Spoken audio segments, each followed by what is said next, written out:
Di video sebelumnya teman-teman, gue ngebagiin tentang bagaimana hal-hal kecil itu penting untuk kita perhatikan.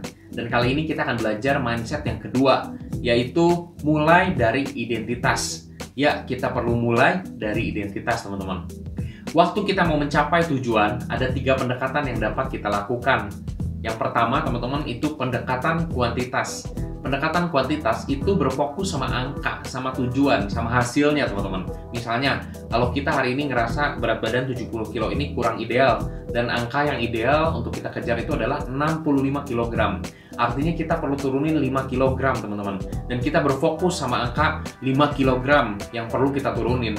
Kita mulai cari foto-foto waktu kita masih kurus, terus kemudian kita tempel di kulkas, kita taruh di wallpaper, kemudian kita kasih kata-kata motivasi, dan terus seperti itu teman-teman. Kita percaya bahwa lewat visualisasi maka kita bisa mencapainya, kita bisa punya dorongan yang kuat. Itu namanya kita fokus sama kuantitas, kita melakukan pendekatan kuantitas. Yang kedua teman-teman namanya pendekatan aktivitas. Dan pendekatan aktivitas ini membantu kita untuk tahu apa-apa saja yang perlu dilakukan untuk mencapai tujuan. Misalnya kalau tadi kita udah tahu nih targetnya kita harus turun 5 kg jadi 65 kilo. Nah teman-teman, kita perlu tahu kapan kita pengen capai angka itu. Misalnya contoh, 5 bulan dari sekarang. Artinya 1 bulan kita perlu turunin 1 kilo. Dan kita mulai cari tahu gimana caranya supaya badan kita turun 1 kg setiap bulan. Kita mulai breakdown, ternyata harus olahraga 3 kali. Kita perlu kurangin porsi makan dan lain sebagainya. Kita bikin rencana dan kita strict sama rencana kita, strict to the plan. Kita coba untuk mencapai tujuan kita. Itu namanya pendekatan aktivitas teman-teman. Nah, yang ketiga namanya pendekatan identitas. Nah, kalau mau dibilang teman-teman, pendekatan identitas ini ibaratnya seperti fondasi buat pendekatan-pendekatan yang lain. Kalau kita mau bangun rumah teman-teman, penting untuk mulai dari yang namanya fondasi. Kalau kita nggak kuat di fondasi, one day teman-teman bisa jadi rumah itu bermasalah. Bisa jadi teman-teman kalau hari ini kita nggak mulai dari identitas, waktu kita lagi mau ngebangun kebiasaan, kita akan berhenti di tengah jalan.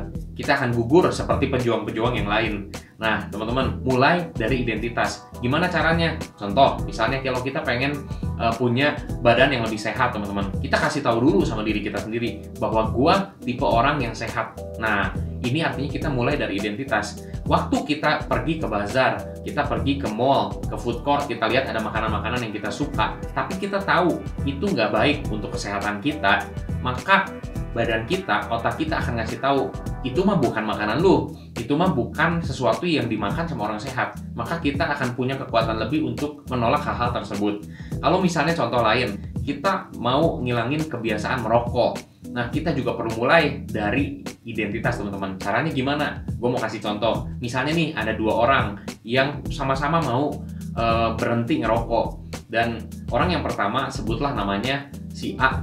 Nah, si A ini dia pergi dari rumah karena dia punya tekad, gue nggak mau lagi ngerokok. Terus dia mulai tinggalin rokoknya, bahkan dia buang, pematiknya juga dia buang. Tapi waktu di jalan ketemu sama si C. Si C ini sebetulnya teman lama yang udah lama nggak ketemu. Dan si C nawarin rokok. Waktu si A ditawarin rokok, dia mulai berpikir, sebetulnya gue pengen berhenti. Tapi ya udahlah, nggak apa-apa, 1 batang aja. Nggak apa-apa, nggak enak nolak dan lain sebagainya. Kenapa? Karena dia nggak mulai dari identitas. Dia cuma lakuin aktivitasnya. Akhirnya dia ambil dan dia mulai ngerokok teman-teman.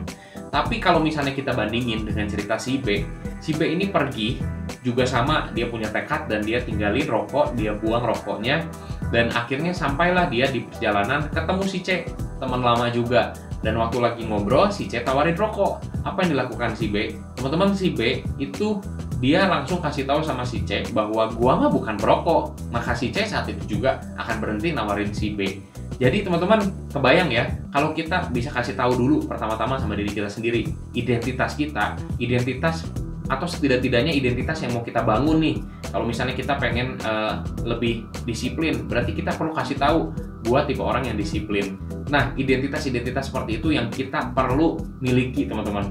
Dan sebelum kita lanjut ke video-video selanjutnya, gua encourage kita untuk tulis di kolom komentar identitas apa yang lu mau bangun, untuk kita nantinya bisa mendirikan kebiasaan-kebiasaan kita di atas identitas ini. Nah, teman-teman tulis identitas apa, Dan juga teman-teman boleh tulis di situ kemenangan-kemenangan kecil apa yang teman-teman pengen raih setiap harinya untuk membuktikan identitas tersebut. Gue percaya teman-teman pada akhirnya identitas kita akan menentukan perilaku kita. Dan perilaku kita itu akan memperkuat identitas kita. Dan ketika itu terjadi berulang-ulang, maka terbentuklah kebiasaan yang kita harapkan. Nah teman-teman udah siap buat belajar membangun kebiasaan? Kita ketemu di video selanjutnya.